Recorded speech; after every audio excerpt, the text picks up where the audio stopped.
Oh, I think we're on. Okay, we are on. Sorry, guys. Oh, yes, tag Colleen, done. We keep doing this. Welcome to On the Couch with Lisa and Colleen again.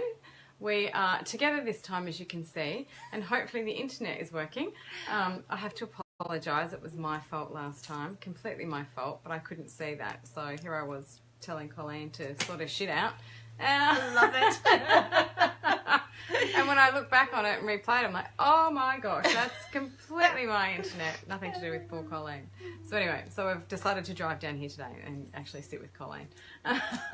And today what we wanted to talk about was, we're throwing around how we word this, but I guess it's the strong woman syndrome, for want of a better term. I quite like that. I like the strong woman syndrome. Yeah. It's very prevalent these days, and it's certainly something that's been coming up for us in the last couple of weeks too. It's been very present, or particularly for me anyway. And I might just hand over to Colleen right now. Oh, okay. I've actually been feeling a bit anxious about talking about this one. I don't know why. Just driving here today, I'm like, yeah, I know. You're looking at me like, oh, that's interesting, Lisa. That's my interesting face. So we might find out why soon. I think it's always a good thing, though, when we're noticing that if there are things or topics that are kind of stirring something in us, because usually that's an indication that we're moving through something, or we're ready to explore something or shift through it, and we recognize, like, on some level that there is something, for us to discover in this wisdom or topic or theme. Oh yeah, you've got to, when you start feeling like that, you've got to keep working through it, don't you? You can't just run from it. No, because otherwise, Colleen, I'm sick, I'm not coming. Yeah, but that's exactly what happens. It turns into like an anxiousness almost, and you'll end up making yourself sick from it, because it's going to start to eat away at you. Exactly. Because it's there, it's trying to get your attention. It's that kind of that little warning bell or that alarm signal. Yeah. And that's when you train yourself to keep pushing through that. Yeah. Because it's important. Yeah. There's something important that you need to discover. Yeah. Anyway, back to the strong woman syndrome. To the strong woman. Yes. So one of the things we were talking about with respect to strong women, and I think for me it's a personal experience and story as well too. I know that for a long time I could do everything, or I thought I could do everything, and I wanted to prove that I could do everything.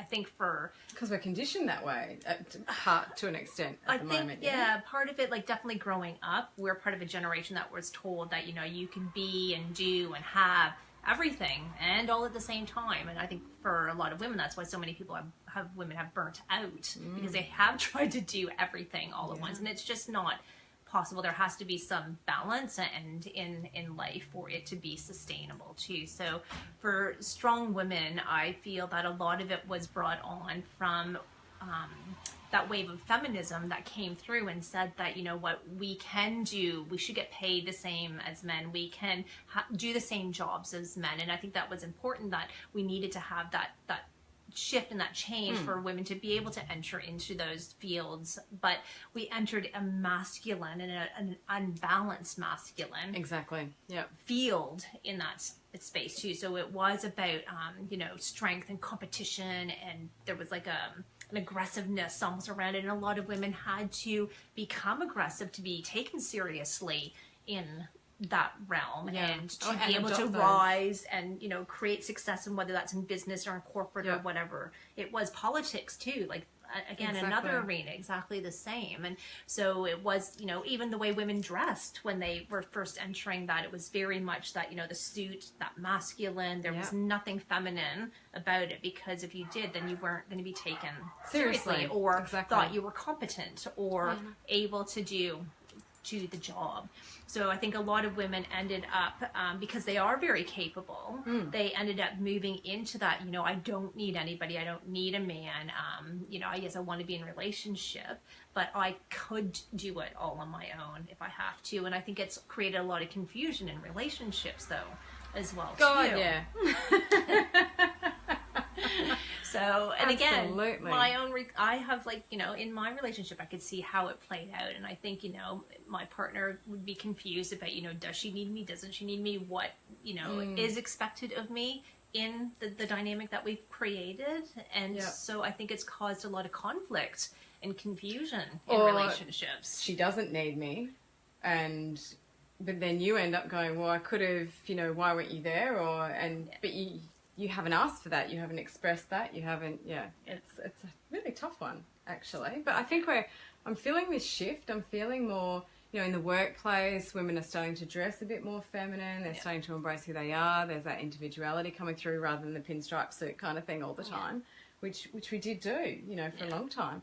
What was the other thing we were talking about relating to that just before? Was it about asking? It was about asking. It was about asking, wasn't it? Yeah. So where does the fear come for women to ask for help? Yeah. Whether that's in a relationship or in, the business arena. And my thoughts were that there's one of two places it comes from. One, that at some point in our past or somewhere in our past, there has been a cost to us for having to ask for help. This is it, the cost. Absolutely. I really resonate with that, because if you're asking for help, it's like, okay, this is going to cost me somewhere along the line.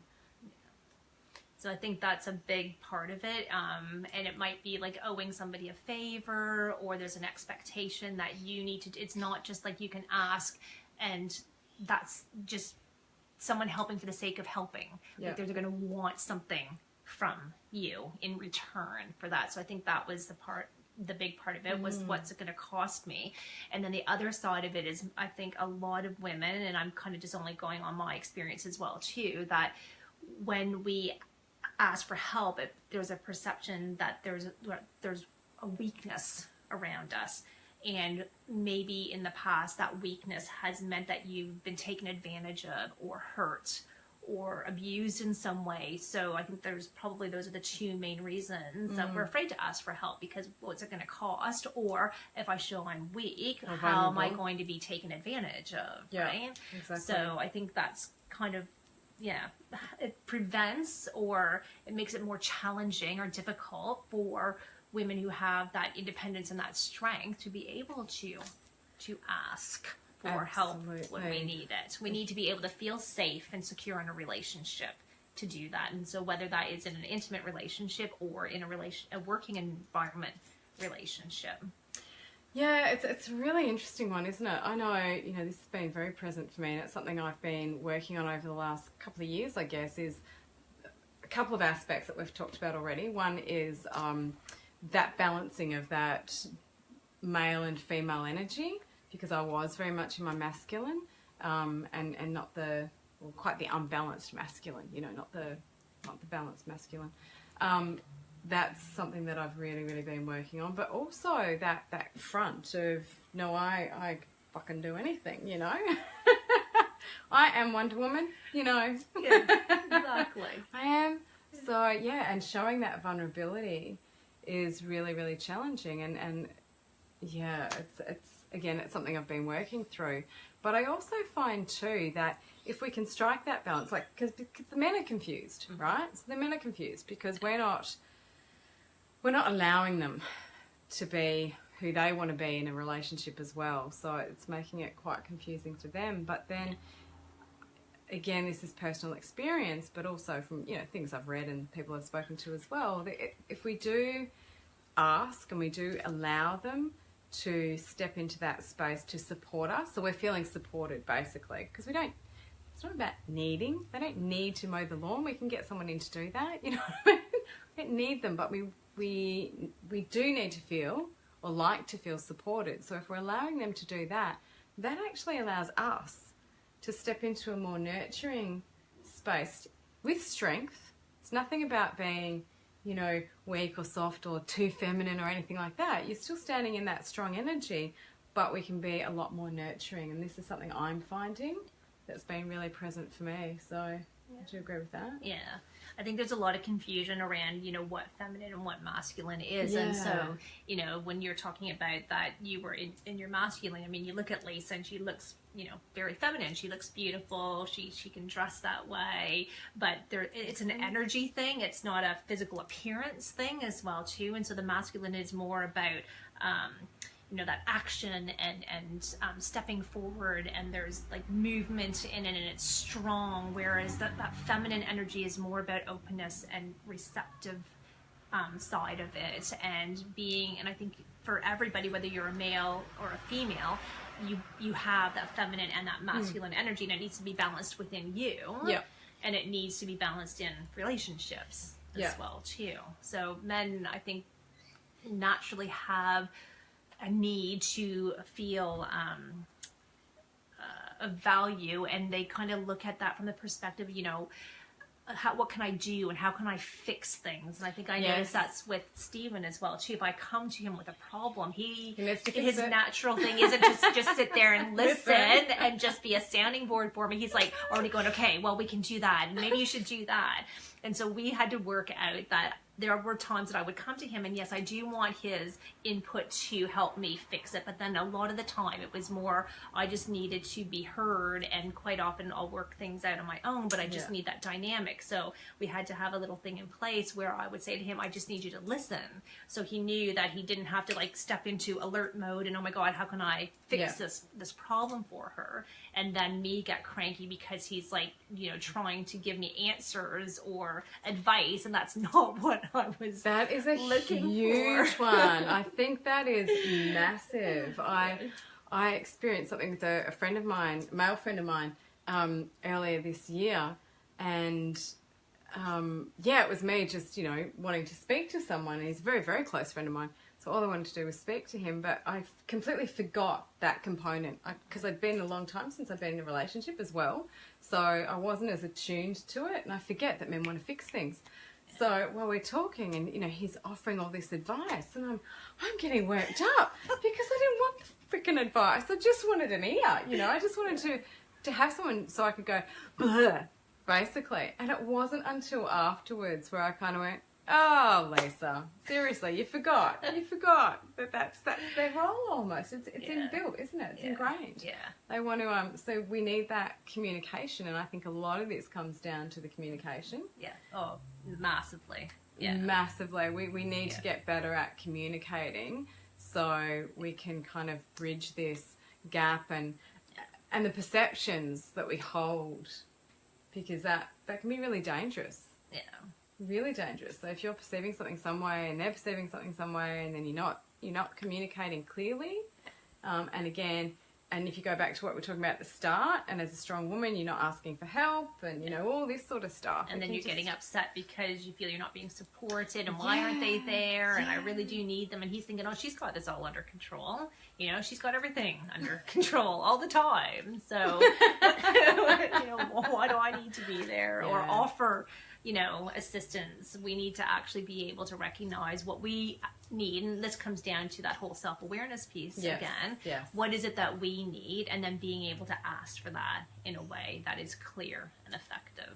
Yeah, and like I said, that's so massive, isn't it? It's just such a huge piece. And one thing that I do, this is why I also work with men and women, and why I like working with men and women, is because I do worry sometimes that gap between men and women is potentially getting wider, and it really concerns me. And I see a lot of great work that women are doing in supporting each other, but then, and that's fabulous. I'm not saying don't do that at all, but I also fear that sometimes we're leaving the men behind, and we've almost got these preconceived ideas that the men won't get what we're doing, or they're not open to some of the work that we're doing, and we've also got to stop doing that too, because I think that can drive that wedge even wider, and that's not where we want to be. You agree? Hi, Grant. It's really not where we want to be. We want to be bridging that gap, and I think that communication piece is just, you know, is massive. And like you said, the self-awareness, the more we become self-aware, I know for me, you know, I'm happy to speak personally, one of the things for me was being able to recognize that, oh, actually I haven't expressed myself very clearly, I haven't asked for help, I have put up this big, and it's not always a front, I I'm bloody strong. But, but, you know, there's that extra layer of, okay, this is what the world sees. This is the strong woman. Yeah. And they don't get to see the rest. And we've got to be really, really careful with that. We've got to be real. Yeah. We've got to be more real. And we've got to watch that unbalanced masculine energy that a lot of us have as a strong woman, particularly if you've been in the corporate industry, I think. You know, to get that wage rise, to get that position, to run with the pack and ahead of it, you know, there's a lot of that really unhealthy male energy that we've picked up, and we've got to start recognising it for what it is. Yeah. And it did serve a purpose at one point, but it's time to perhaps just rebalance that and go, okay, well, you know, I can still be strong. I can still have that healthy male energy, like you said before. We've got both, so we need to balance it. Yeah. It's not about losing that, but it's about losing that force and that aggression. It's the aggression, It's the heaviness and the aggression. Yeah. And the and I think that it kind of works both ways too with women, as we're kind of really allowing our that feminine nature, that nurturing and that openness, and it's got much more of an emotional component to it.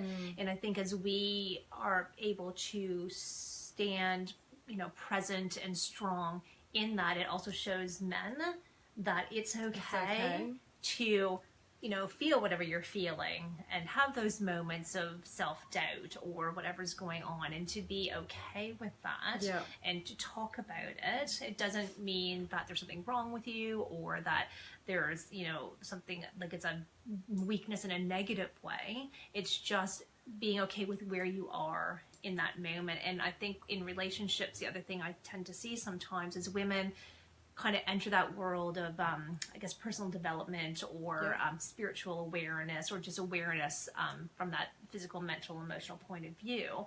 And we start to see the world a little bit differently and want different things out of life. And quite often our partners are just kind of still in the same way they've always been operating, and all of a sudden you're changing and they're trying to catch up, and they're trying to figure out, you know, how they fit into that and how the relationship looks in that way. And I think it's really important to give our partners the opportunity to start to explore their sides, like they're being okay with stepping into their emotions and feeling. And I see this also, like, you know, like with our girlfriends, we can talk easily about what we're feeling, what's happening. And sometimes we go to our husbands or the people that we're in relationships with, and we want them to be like our girlfriends.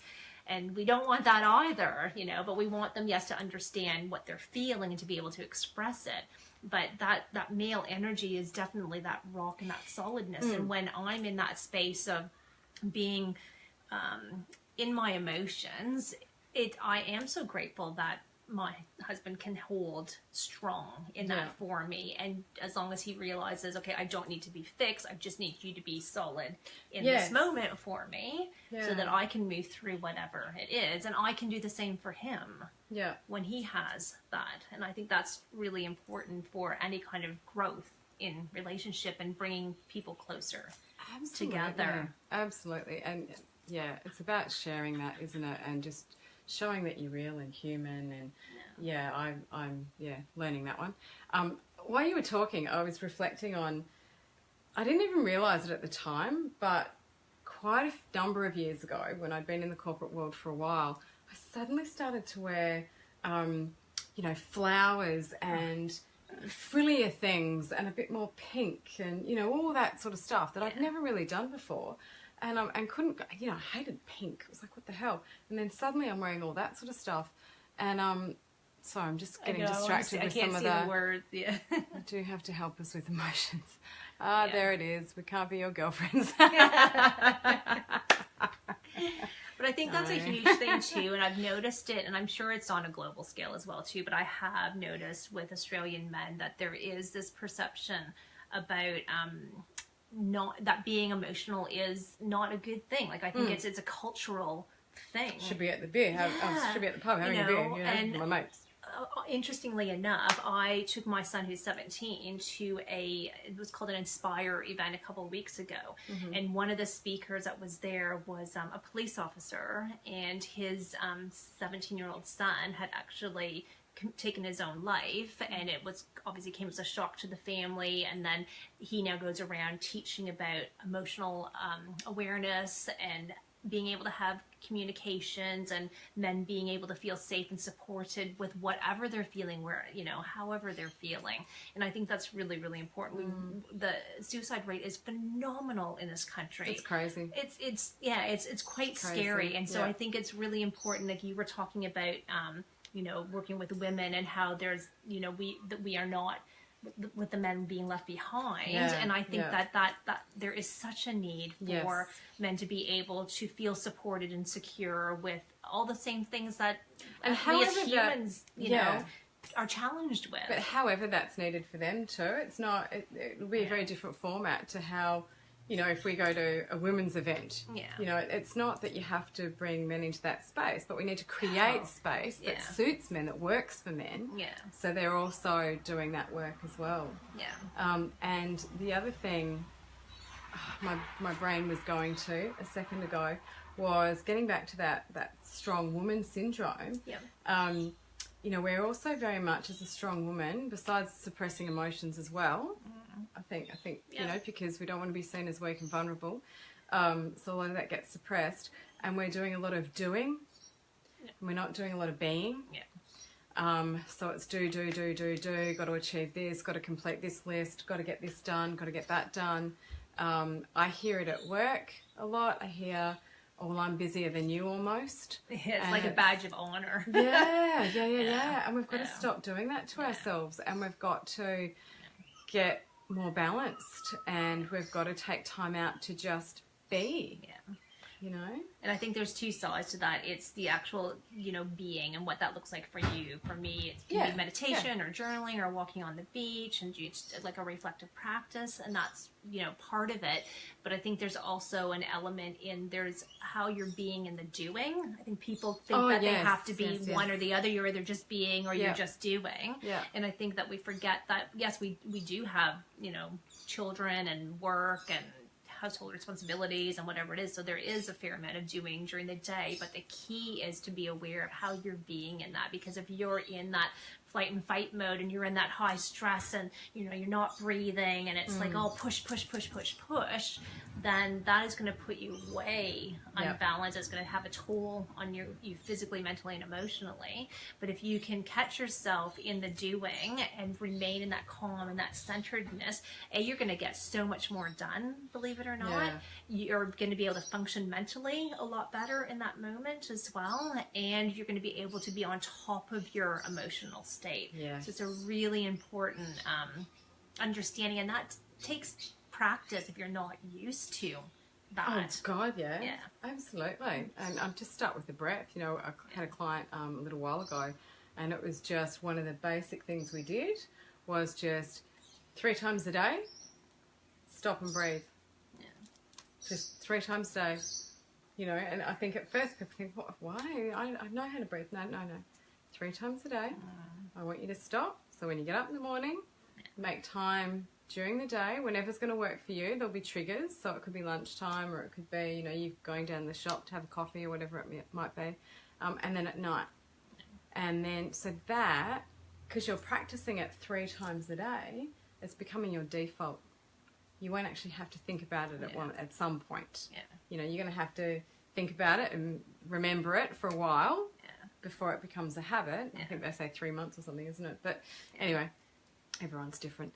But yes, you know, it becomes your default, and then you can sit in that space. But and that's a perfect thing to mention, because again, we've been talking in this lead up to Christmas, we're getting together with family members or, you know, back in our home communities, and so being really understanding of what's going on for you mentally, physically, emotionally.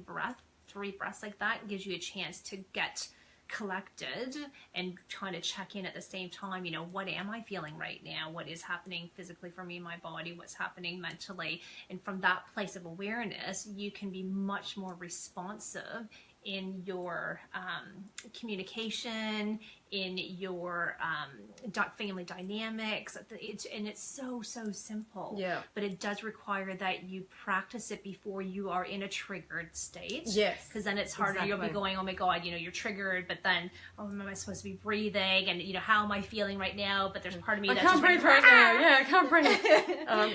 And a great way, if you're not used to the different breathing techniques and stuff, to work out whether you're breathing deeply, is your chest expanding or is your belly expanding, right? So it needs to be your belly, not your chest. If you start like this and your chest is going out, it's not deep breathing. It needs to bypass that and go right down into your belly and expand that out, and then you're doing those proper deep breaths. Would you agree with that? Yeah, absolutely.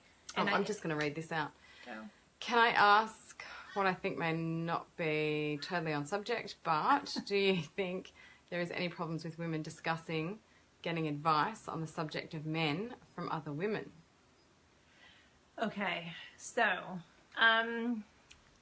yeah, it all comes down to awareness and consciousness in my mind. Who are they asking?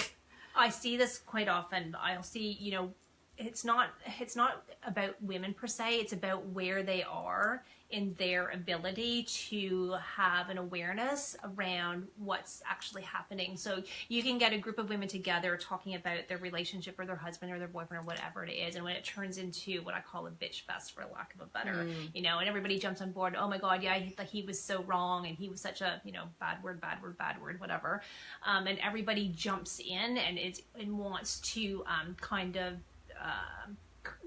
enter into the drama and feed it, and fuel on the fire, isn't it? And then she feels justified, and she feels like she's right, and so then she goes home, and there's a big usually blow up that happens from it, or like a women's circle that or an event that we would do. It's about helping people see what their responsibility in it. So I have girlfriends. I know that if I'm struggling in my relationship with something and I can't necessarily speak to Stephen about it, and I'm, really not sure, what's exactly happening, and something's off kilter, I can go to Lisa, or I've got another dear friend, Sally, and I know that in those conversations, they can hold what I call space, which just means that they're able to be there without any judgment or preconceived opinions about something, to just hear what I'm saying, to allow me to feel and hear what I'm needing and saying. And then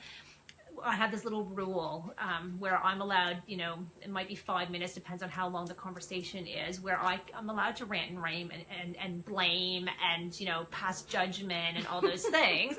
And then it's like, okay, time to put my big girl panties on. What do I want to do? Like, what is the outcome that I want? And how am I contributing to this dynamic? Yeah. And I think that if you're with girlfriends that can do that, then girl relationships or your girlfriends are a great place to be able to discuss things and work things out, so that you can then go back to your partner and have that conversation from a place of clarity and know, what it is that you really want to be able to say clearly and effectively, but also take responsibility for your own triggers and your own contribution to whatever's happening in the dynamic. It's never a one-way street. Exactly. So I hope that kind of answers. You can ask from a male point of view. Yeah, absolutely. Yeah, certainly do. So Grant's just asked, do either of you have a male friend that you can ask, for the want of a better word, for a male point of view? Yes, most definitely. Most definitely. Well, it's funny, I don't.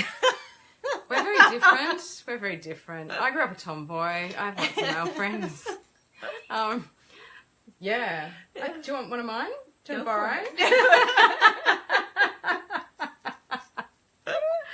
I always had, even at kindergarten, at school, lots of male friends. Well, I had lots of male friends, like, in that capacity, but I found it's interesting, like, if I have an issue with Stephen, then I will work it out with a girlfriend, just kind of, if I need to have, like a sounding board or something to kind of get myself in a place of a little bit more clarity, but then I will always go to him. It's funny, like, now that you've just said that, like, I would feel really funny about talking.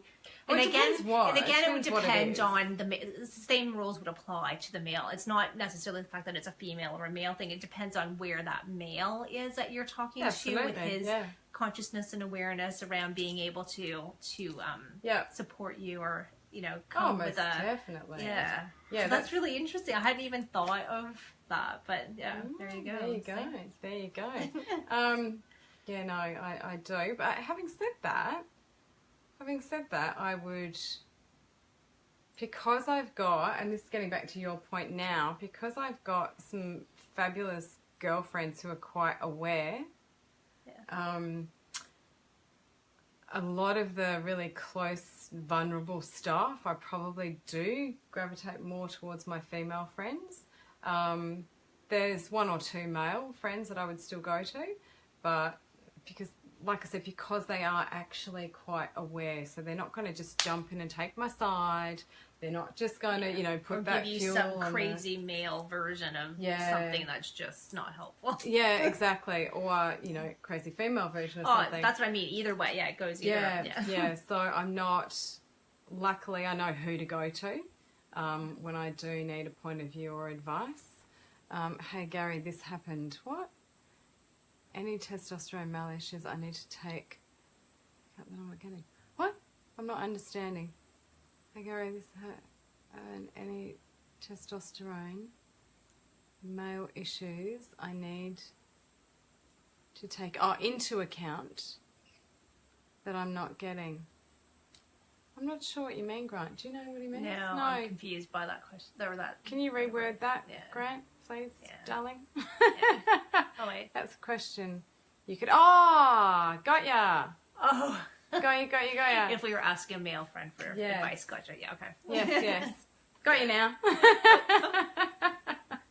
We're all good. Yeah, absolutely. But like Colleen said, it really comes down to the individual, whether they're male or female, and how aware they actually are, and what advice they're going to give you. That's super, super important. Rather than just making the decision to go to someone because they're either male or female. Yeah, it just has to be somebody that can actually just really, be centered and grounded and hold that space for you when you're offloading, so that they're not jumping in trying to, give their opinion of what's happening or be triggered by something that they're giving their point of view or their advice. You just really want somebody that can actually really hold that. Can't say it any other way than hold that space for you, and all that just simply means is being able to listen without judgment and without needing to fix or advise, just so because as a coach I believe everybody has their answers, so that's what I spend my whole time doing.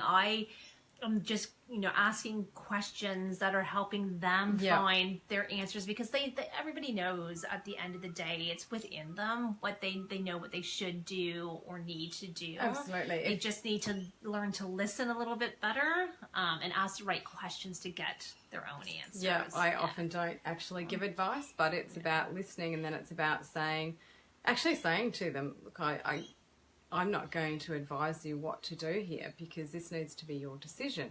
However, have you thought about, X, Y, and Z? How do you feel about this? How do you feel about that? And take them on that journey so people come up with their own answers.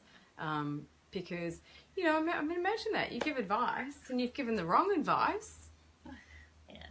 I mean, it's fair enough if you're a consultant and you're consulting in something specific, but I think when it comes to... Because life's not a tick box either. It's not like, scenario A, it's got to be B. Tick, and that's your answer. It's actually funny that you just said that, because that is, I think sometimes that's what people are looking for. They want the book, or they want the rule book that if this happens, this is what you're supposed to do. If that happens, then this is how you're supposed to respond. And life is full of that ebbs and flows, which is why it's so important that we are able to listen inward for what does this moment require of me, not going into her head, well, he did that or she said that, therefore this is what is supposed to happen next. What does this moment require of me? This is a really key point, particularly when we're talking about, I think, strong women syndrome, but it's also, absolutely relevant for everyone, is when we've been operating way too much in that unbalanced masculine energy,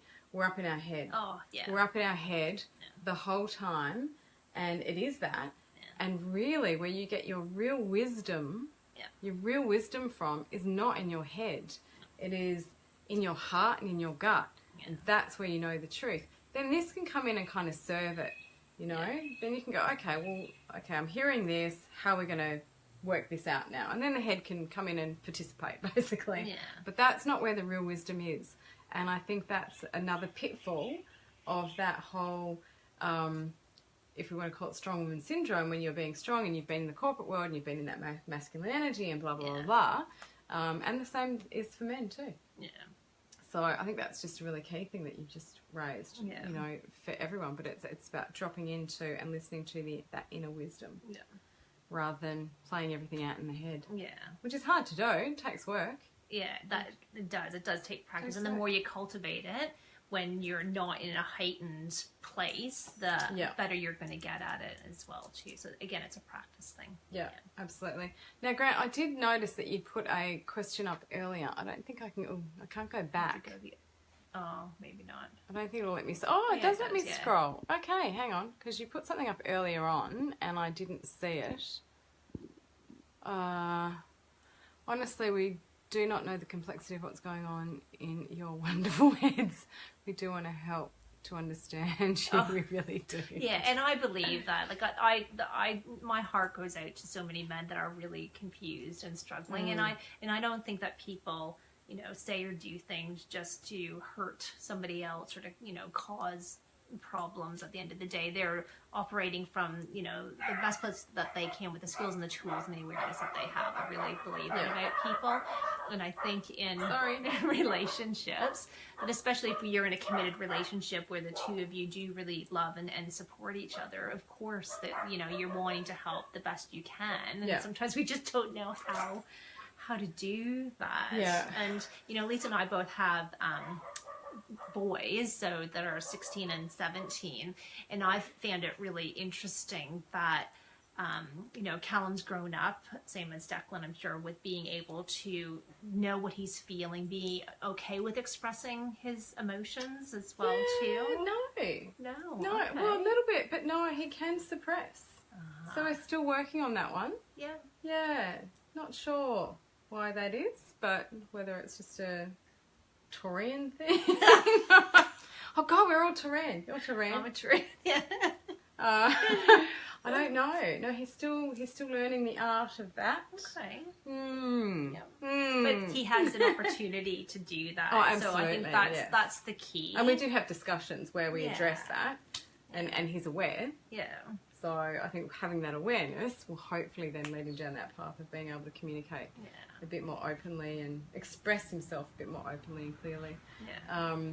Because I think that's the key to it. You know, if we wanted to kind of take away a couple of things from this video and this conversation around that strong woman syndrome, I think there's a few key things, but one of them is definitely, as a strong woman, if you are in a relationship, to start opening up and asking for what you need in that relationship. And if you're in a relationship with the right person, and you're not doing it from a heightened I need you to do this. Yeah, that never goes well. No.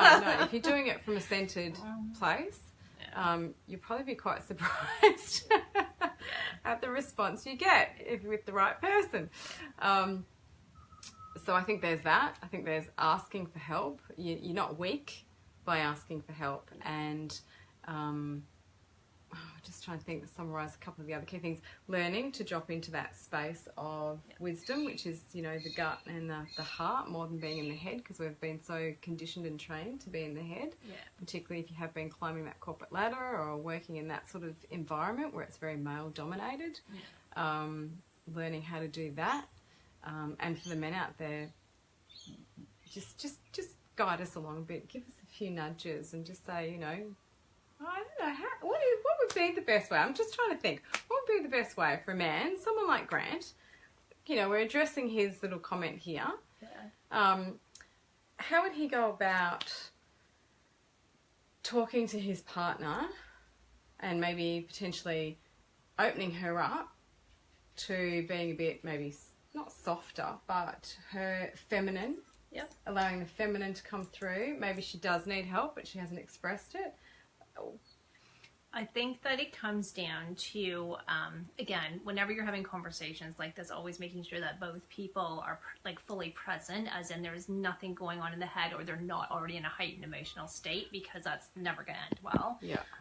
But the other side of it, I think that it's for a man to be able to come to their significant other and say to them, hey, I'm not really sure how I can help you. Sometimes I feel like I'm, you know, maybe more of a hindrance than a help, and I just need you to be able to communicate with me what you actually need, so that I'm not confused about, you know, does she need me or doesn't she need me, or what does she want me to do. And if you can just be really clear and open with me, then I feel that I'm going to be able to support you better in our relationship. And it might just be as simple as that, because, you know, it would be as simple as that.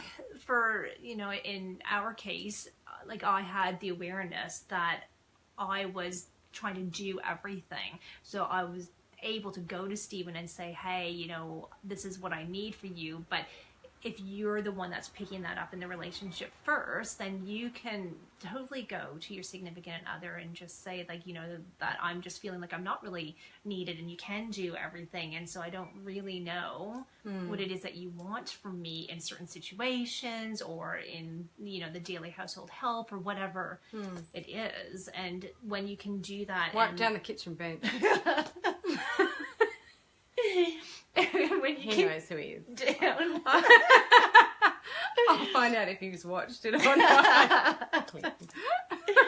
It all comes down to communication. Like, that's where I find so many things come unstuck, and then we start making up stories or perspectives about what we think is happening, and then it just goes like it's a downward spiral from there. Absolutely. Until somebody goes, whoa, hold on a second, and you put a stop to it. Yeah. I had a situation quite a number of years ago, quite a lot of years ago. Oh, we're getting lots of thumbs up.